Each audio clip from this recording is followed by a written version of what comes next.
السلام عليكم ورحمة الله وبركاته. ولا لا قيمة يقدر انت مدنو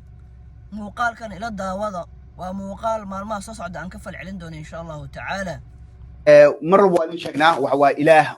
أستامه وحليه وناكسن صح أستامي سو وناكسن إلا صوبا لجن أدب وناكسن تلاك أستامها كدو ونهدي له وشيء إله سماها إله رنتا ماها إله جعل أودي وكو أبوري وإله أذيك وحكار ربه وإله أذيك ربه إنه أذيك سده وإله أذيك ربه إنه كجوبه وإله أذيك ربه إنه قيامه وإله أذيك ربه إنه امتحامه وإله أذيك ربه إنه كتبه كاسورن إله حجيس كما إيمان إله رنتا ماها وإله قلدن سأودي ربنا ذات كان إنه أفرمان أو إنه ذا كو أركان وحباه runta gartaan runta ay xoreyso astaamaha wanaagsan ee ilaah in la soo bandhigo waa muhiim way wanaagsan tahay buu leeyahay shiino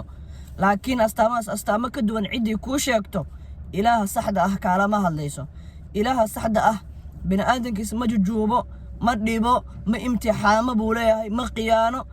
astaamahaas waxa iska laba ku leeyahay ilaahida kale ee la caabudo aan saxda ahayn marka waxaan u socdaa qaybta ah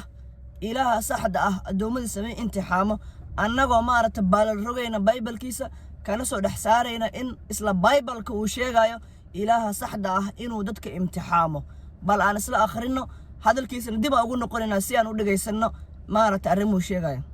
وإله أذيك ربا إنو امتحام وإله ربا إنو كو امتحامه أذيك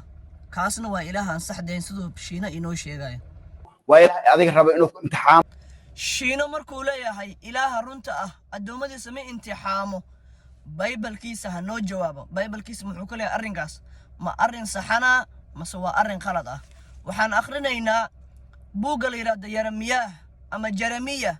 cutubka 17 faqradiisa 10 sida tan buu leeyahay wuxuu leeyahay aniga rabbiga ah ayaa qalbiga baadha aniga kaliyaha imtixaama si aan nin kastaba ugu abaalmariyo sidii jidkiisu ahaa iyo sidii midhihii falimihiisu ahaayeen sidaas si la mid ah wuxuu leeyahay buugii zabuurada cutubka 26 faqradiisa 2 sida tan buu leeyahay rabbiyow